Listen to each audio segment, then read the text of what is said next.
ജെറൂസലേമിലെ വെടിവെപ്പിൽ 6 പേർ കൊല്ലപ്പെട്ടു. ഉത്തരവാദിത്വം ഏറ്റെടുത്തില്ല എങ്കിലും ആക്രമണത്തെ അഭിനന്ദിച്ച് ഹമാസ് രംഗത്തുവന്നു.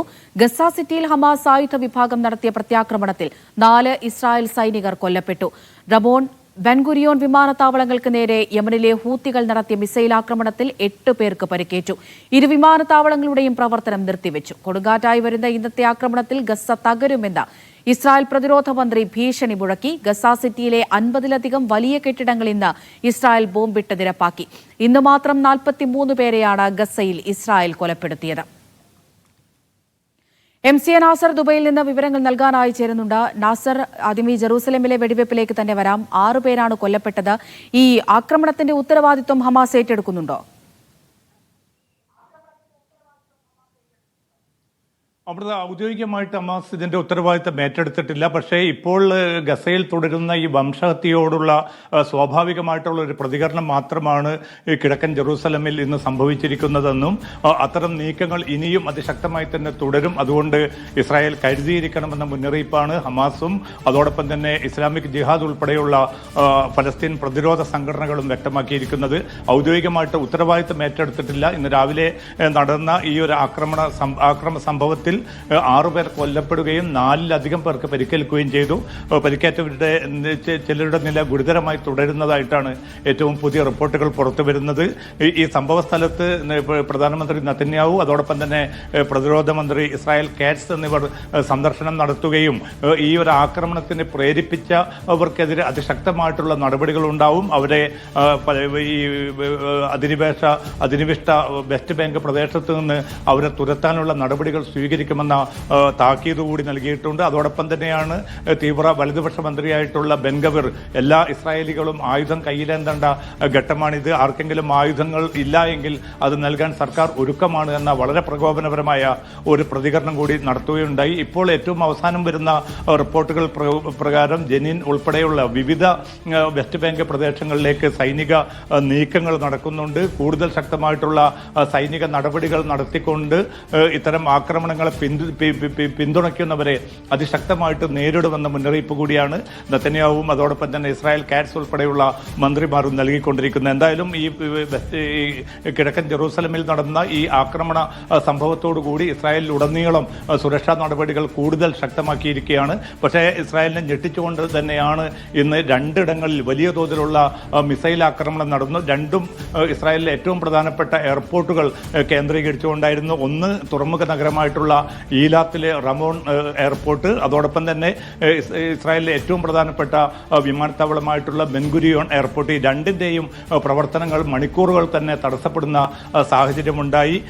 റമോൺ എയർപോർട്ടിന് നേരെ നടന്ന ആക്രമണത്തിൽ 8 പേർക്ക് പരിക്കേറ്റതായിട്ടാണ് ഇസ്രായേൽ മാധ്യമങ്ങൾ ഔദ്യോഗികമായിട്ട് റിപ്പോർട്ട് ചെയ്യുന്നത്. അതോടൊപ്പം തന്നെ ബെൻഗുരിയോൺ എയർപോർട്ടിലേക്കും ഈ മിസൈൽ വന്ന് പതിച്ചത് മിസൈൽ പ്രതിരോധ സംവിധാനത്തിന്റെ തകർച്ച കൂടിയാണ് വെളിച്ചത്ത് കൊണ്ടുവന്നിരിക്കുന്നത്. പക്ഷേ ഇതുമായി ബന്ധപ്പെട്ട സംഭവങ്ങൾ അന്വേഷിക്കാൻ സമിതിയെ ഏർപ്പെടുത്തിയതായിട്ടാണ് ഇസ്രായേൽ പ്രതിരോധ മന്ത്രാലയം വ്യക്തമാക്കിയിരിക്കുന്നത്. അതേസമയം കൂടുതൽ ശക്തമായിട്ടുള്ള ആക്രമണങ്ങൾ ഇസ്രായേലിനെതിരെ ഇനിയും തുടരുമെന്നും ഗസയ്ക്ക് നേരെ ഏർപ്പെടുത്തിയിരിക്കുന്ന ഉപരോധം പൂർണ്ണമായിട്ട് പിൻവലിക്കുകയും ആക്രമണം അവസാനിപ്പിക്കുകയും ചെയ്യാൻ ഇസ്രായേൽ ഒരുക്കമല്ലെങ്കിൽ അതിശക്തമായിട്ടുള്ള പ്രത്യാക്രമണങ്ങൾ ഉണ്ടാകുമെന്ന മുന്നറിയിപ്പ് കൂടിയാണ് പ്രത്യാക്രമണങ്ങൾ തുടരുകയാണ്. അതുപോലെ ഈ ഗസ സിറ്റിയിൽ ഹമാസിന്റെ സായുധ വിഭാഗം നടത്തിയ പ്രത്യാക്രമണത്തിൽ ഇസ്രായേൽ സൈനികർ കൊല്ലപ്പെട്ടു എന്നുള്ള വിവരങ്ങൾ കൂടി പുറത്തു വരുന്നുണ്ടല്ലോ. അവിടെ ഇന്ന് രാത്രി നടന്നിരിക്കുന്ന ആക്രമണത്തിലാണ് ഇസ്രായേലിനെ ഞെട്ടിച്ചുകൊണ്ട് കവചിത വാഹനവും അത് പൂർണ്ണമായിട്ട് തകർക്കപ്പെടുകയും അതിൽ ഉണ്ടായിരുന്ന 4 സൈനികർ കൊല്ലപ്പെട്ടതായിട്ട് ഇസ്രായേൽ സേന അല്പം മുമ്പ് ഔദ്യോഗികമായിട്ട് സ്ഥിരീകരിച്ചിരിക്കുന്നത്. കാരണം ഏറ്റവും വലിയ കൊടുങ്കാറ്റായിരിക്കും ഇന്ന് രാത്രിയോടുകൂടി നടക്കാൻ പോകുന്നത്. അതോടുകൂടി ഗസ പൂർണ്ണമായിട്ടും അടിയറവ് പറയുമെന്ന പ്രഖ്യാപനം നടത്തി ഇസ്രായേൽ പ്രധാനമന്ത്രിയും അതോടൊപ്പം തന്നെ ഇസ്രായേൽ പ്രതിരോധ മന്ത്രിയുമാണ് അത്തരം ഒരു പ്രസ്താവന നടത്തിയത്. ആ പ്രസ്താവന നടന്ന് ഒരു മണിക്കൂർ തികയുന്നതിന് മുമ്പാണ് 4 സൈനികർക്ക് ജീവാപായം സംഭവിച്ചിരിക്കുന്നത്. അവർ സഞ്ചരിച്ചു കൊണ്ടിരുന്ന സൈനിക ടാങ്കിന് നേർക്ക് സ്ഫോടക വസ്തുക്കൾ എറിഞ്ഞാണ് അത് പൊട്ടിത്തെറിച്ചാണ് ഈ 4 സൈനികർ കൊല്ലപ്പെട്ടിരിക്കുന്നത്. കൊല്ലപ്പെട്ട സൈനികർ 20-നും 22 വയസ്സിനും ഇടയിലുള്ളവരാണെന്ന് ഇസ്രായേൽ പ്രതിരോധ മന്ത്രാലയം അല്പം മുമ്പ് വെളിപ്പെടുത്തിയിട്ടുണ്ട്. ഈ സംഭവം കൂടി അത് സംബന്ധിച്ച വാർത്ത കൂടി പുറത്തു വന്നതോടുകൂടി ഇസ്രായേൽ നഗരങ്ങളിലുടനീളം വൻതോതിലുള്ള നെതന്യാഹു വിരുദ്ധ പ്രക്ഷോഭം തുടരുകയാണ്. കാരണം ബന്ദികളെ ഉടൻ മോചിപ്പിക്കണമെങ്കിൽ ഹമാസുമായിട്ട് ഒരു കരാർ വേണം. അമേരിക്ക പോലും താല്പര്യമെടുക്കുന്ന ആ കരാറിനെ അട്ടിമറിക്കാനാണ് നെതന്യാഹു സർക്കാർ ശ്രമിച്ചുകൊണ്ടിരിക്കുന്നത്. അതൊരിക്കലും അനുവദിക്കുകയില്ലെന്ന് ആവശ്യപ്പെട്ടുകൊണ്ടാണ്, വ്യക്തമാക്കിക്കൊണ്ടാണ് ആയിരങ്ങൾ തെലവീവിലും ഹൈഫയിലും ജെറൂസലമിലും ഒക്കെ ഈ രാത്രിയിലും വൻതോതിൽ തന്നെ തടിച്ചുകൂടുകയും നെതന്യാഹു വിരുദ്ധ മുദ്രാവാക്യങ്ങൾ ഉയർത്തിക്കൊണ്ട് ഈ റാലി സംഘടിപ്പിച്ചിരിക്കുന്നത്. അതോടൊപ്പം തന്നെ ഏറ്റവും എളുപ്പത്തിൽ, ഏറ്റവും ഉടനടി തന്നെ ആക്രമണം അവസാനിപ്പിച്ചുകൊണ്ട് ഹമാസുമായിട്ട് ഒരു കരാറിൽ എത്തിച്ചേരണമെന്ന് പ്രതിപക്ഷ നേതാവ് യായർ ലാപ്പിഡും ആവശ്യപ്പെട്ടിട്ടുണ്ട്. അതുമാത്രമല്ല, പ്രതിപക്ഷ പാർട്ടികൾ പൂർണ്ണമായിട്ടും ഈ പ്രക്ഷോഭ പരിപാടികൾ കൂടുതൽ ശക്തമായിട്ട് മുന്നോട്ട് കൊണ്ടുപോകാനുള്ള ഒരു തീരുമാനത്തിൽ കൂടിയാണ് ഇപ്പോൾ എത്തിച്ചേർന്നിരിക്കുന്നത്.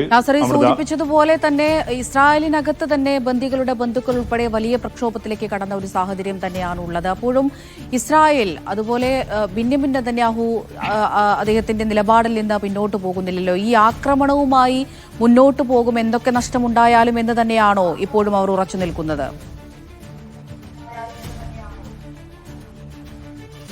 അവിടുത്തെ തീർച്ചയായിട്ടും ഇന്ന് നടത്തിയിരിക്കുന്ന പ്രസ്താവനയിൽ പ്രധാനമന്ത്രി നെതന്യാഹു, അതോടൊപ്പം തന്നെ പ്രതിരോധ മന്ത്രി ഇസ്രായേൽ കാറ്റ്സ്, ഈ രണ്ടുപേരും വ്യക്തമാക്കിയിരിക്കുന്നത് അതിശക്തമായിട്ടുള്ള നടപടികൾ ഗസ സിറ്റിക്ക് നേരെ വരാൻ പോവുകയാണ്.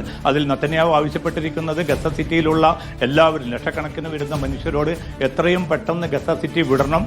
അതല്ല എങ്കിൽ നിങ്ങളുടെ ജീവൻ അപകടത്തിലാകും. പക്ഷേ ഇവരെങ്ങോട്ട് പോകണമെന്ന് പോലും വ്യക്തമാക്കിയിട്ടില്ല. കാരണം അവർക്ക് പോകാൻ സുരക്ഷിതമായിട്ടുള്ള ഒരു ഇടം പോലുമില്ല. എങ്കിൽ പോലും ഗസ സിറ്റിയിലേക്ക് കരയാക്രമണം ഇന്ന് രാത്രിയോടുകൂടി നടക്കാൻ പോവുകയാണ്. അതിശക്തമായിട്ടുള്ള ആ കരയാക്രമണത്തിൽ നിങ്ങളുടെ ജീവൻ നഷ്ടപ്പെടും. അതുകൊണ്ട് എത്രയും പെട്ടെന്ന് ഗസ സിറ്റി വിടണം എന്ന ഒരു മുന്നറിയിപ്പാണ് നെതന്യാഹു നടത്തിയിരിക്കുന്നത്. അതോടൊപ്പം തന്നെ ഏറ്റവും വലിയ ഒരു കൊടുങ്കാറ്റാണ് ഗസ സിറ്റിയെ ഇന്ന് രാത്രി മുതൽ കാത്തിരിക്കാൻ പോകുന്നതെന്ന മുന്നറിയിപ്പ് ഇസ്രായേൽ പ്രതിരോധ മന്ത്രി നടത്തിയിട്ടുണ്ട്. അതോടൊപ്പം തന്നെയാണ് അമേരിക്കയും ഹമാസും തമ്മിൽ പിന്നിട്ട ദിവസങ്ങളിലൊക്കെ നടന്നതായിട്ട് റിപ്പോർട്ട് ചെയ്യപ്പെടുന്ന ചർച്ചകൾ. ആ ചർച്ചയുടെ ഭാഗമായിട്ട് പുതിയ ഒരു വെടിനിർത്തൽ നിർദ്ദേശം അമേരിക്കയുടെ പശ്ചിമേഷ്യൻ ദൂതൻ കൂടിയായിട്ടുള്ള സ്റ്റീവ് വിറ്റ്കോഫ് മുന്നോട്ട് വെച്ചതായ റിപ്പോർട്ടുകളും ഇന്നലെ പുറത്തു വന്നിരുന്നു. ഇത് ട്രംപ് തന്നെയാണ് ഔദ്യോഗികമായിട്ട് ഈ വാർത്ത സ്ഥിരീകരിച്ചതും. എത്രയും പെട്ടെന്ന് ഈ ബന്ദികളെ പൂർണ്ണമായിട്ട് വിട്ടയക്കുകയാണെങ്കിൽ യുദ്ധം അവസാനിപ്പിക്കുന്ന കാര്യം താൻ ഏറ്റെടുക്കുന്നു എന്ന അർത്ഥത്തിലുള്ള ഒരു പ്രതീക്ഷാ നിർഭരമായിട്ടുള്ള ഒരു പ്രതികരണമാണ് ട്രംപ് നടത്തിയിരിക്കുന്നത്. പക്ഷേ ഈ വ്യവസ്ഥകൾ സൂചിപ്പിച്ച സ്റ്റീവ് വിറ്റ്കോഫ് മുന്നോട്ട് വെച്ച പുതിയ നിർദ്ദേശം അത് ഇസ്രായേൽ അംഗീകരിച്ചതാണോ?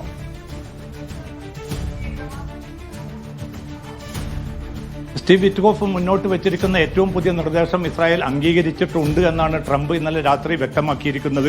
അതുകൊണ്ട് തന്നെ ഇനി ഹമാസാണ് ഇതിൽ തീരുമാനം കൈക്കൊള്ളേണ്ടത്.